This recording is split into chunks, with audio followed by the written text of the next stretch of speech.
ఆంధ్రప్రదేశ్ ముఖ్యమంత్రి నారా చంద్రబాబు నాయుడు సామాజిక భద్రతా పింఛన్లను ఒకరోజు ముందుగానే రాష్ట్ర వ్యాప్తంగా పంపిణీ చేస్తున్నారు. అందులో భాగంగా మంగళవారం ఉదయం 10:30 ఉండవల్లిలోని తన నివాసం నుంచి బయలుదేరి పల్నాడు జిల్లా నర్సారావుపేట మండలం యలమంద గ్రామానికి వెళ్తారు. 11 గంటలకు యలమంద గ్రామంలో లబ్ధిదారులకు సామాజిక భద్రతా పింఛన్లను ఇంటింటికి వెళ్లి పంపిణీ చేయనున్నారు. 11:30 గంటలకు యలమంద గ్రామంలో దేవాలయాన్ని సందర్శించనున్నారు. అనంతరం పెన్షన్ లబ్ధిదారులు యలమంద గ్రామస్తులతో సమావేశమవుతారు. మధ్యాహ్నం 12:40 ప్రజాప్రతినిధులు జిల్లా అధికారులతో సీఎం భేటీ అవుతారు.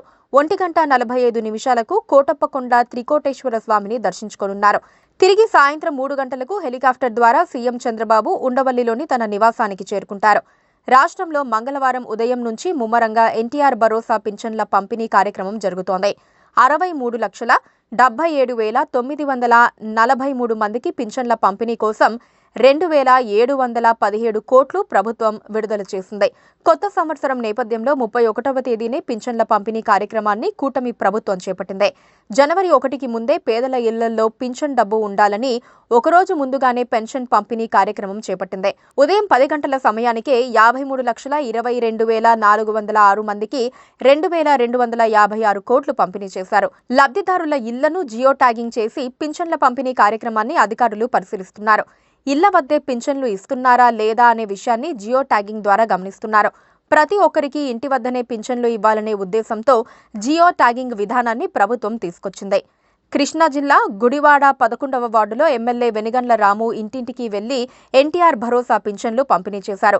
పలువురు లబ్ధిదారులకు ప్రభుత్వం నూతనంగా ప్రవేశపెట్టిన ఫౌజ్ పింఛన్ల నగదు కూడా ఎమ్మెల్యే అందించారు. ఈ సందర్భంగా వార్డులో ప్రజల సమస్యలు అడిగి తెలుసుకున్నారు. మీకోసం మీ వెనిగండ్ల కార్యక్రమాన్ని ఎమ్మెల్యే రాము నిర్వహించారు.